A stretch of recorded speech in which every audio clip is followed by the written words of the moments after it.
relate to each other. Because you are, I am. Because I am, we are.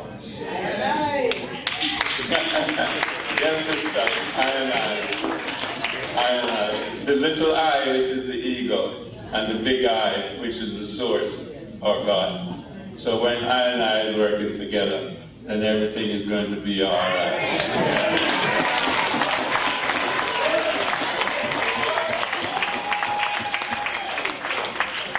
I want to say something about a project that we're involved with in Jamaica, just as a practicality in terms of anchoring a discussion in the real world, so to speak.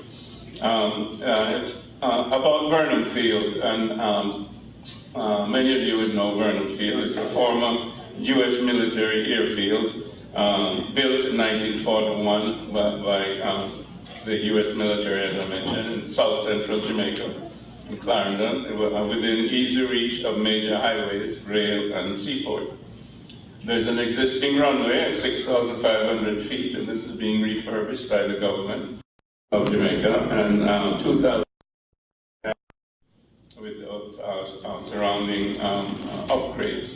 The existing runway, as I mentioned, is being refurbished, and the reason for the importance of Vernon Field as such is that neither the Norman Manley Airport nor Sangster Airport can be expanded further. They just don't have the land area that borders on the sea.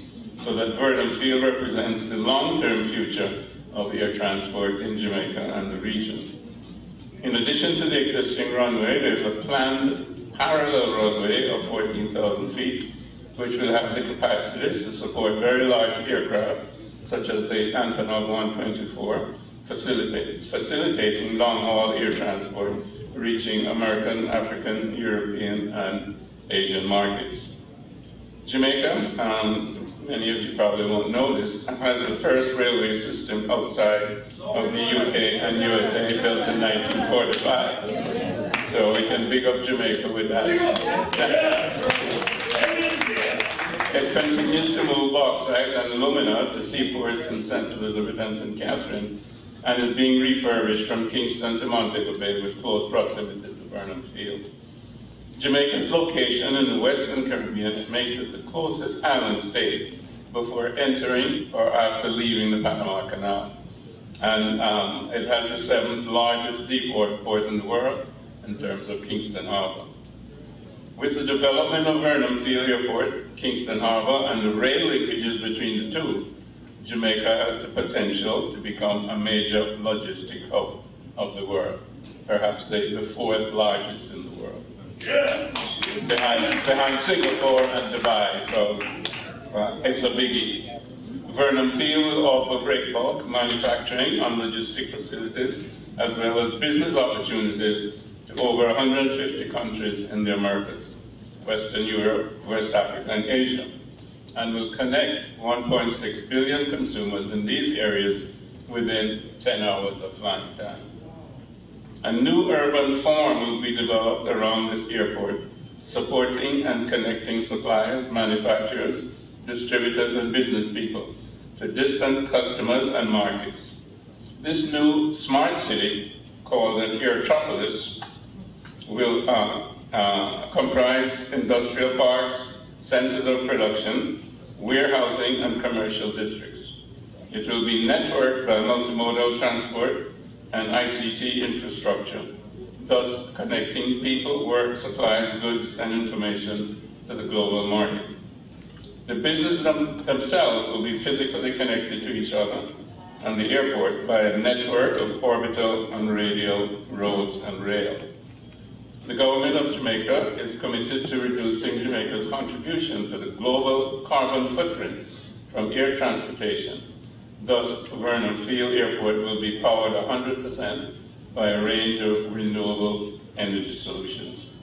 Solar farms, wind farms, geothermal plants, marine turbines, and biofuels. Manufacturing and distribution companies can take advantage of the government of Jamaica's special economic zone incentives, which are different tax rates, etc. We're involved in this public-private project and expect that it will embrace the principles that we've outlined so far and give broad-based prosperity to all. The emergence of a life-sustaining civilization grounded in the interdependence of all life. I've outlined this as a project because I think that we need to anchor our journey in the real world. This is a definite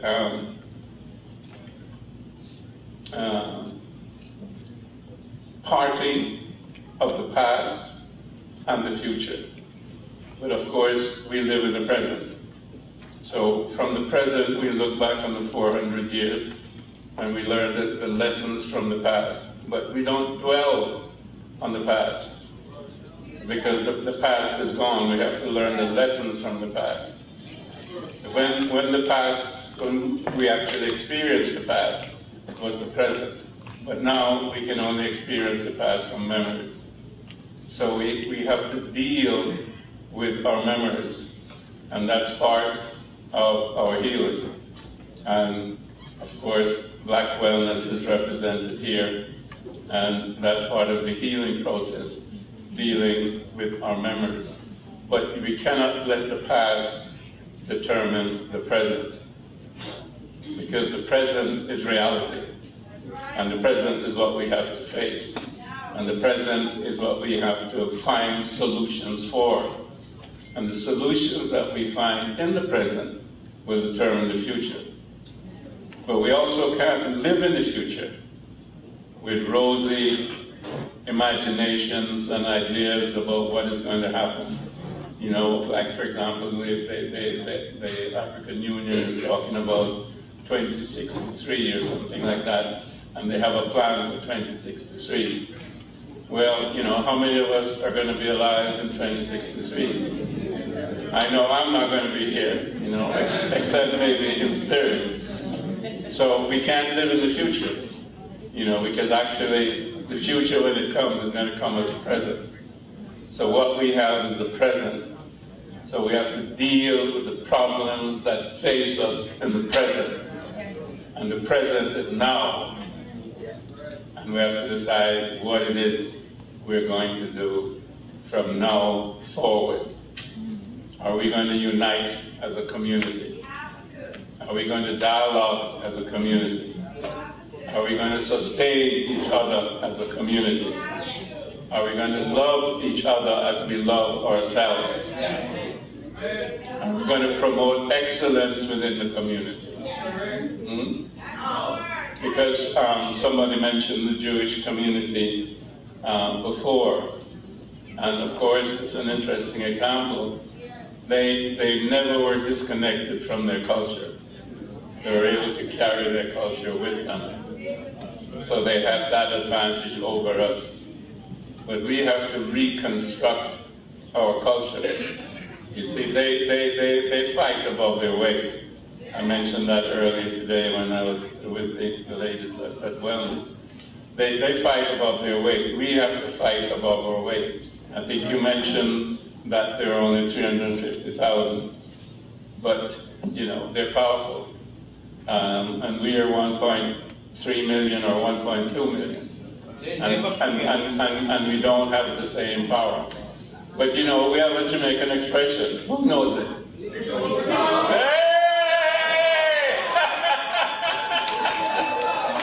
Yes, Aunt. There was a lady that said Jamaicans know how to do it. With little but with talent, right? So we can punch above our weight. We may look like middleweight, but it's really heavyweight. Okay? So we can determine our future. And as Marcus Garvey would say, with one God, with one aim, we can definitely achieve the destiny that we want. One love.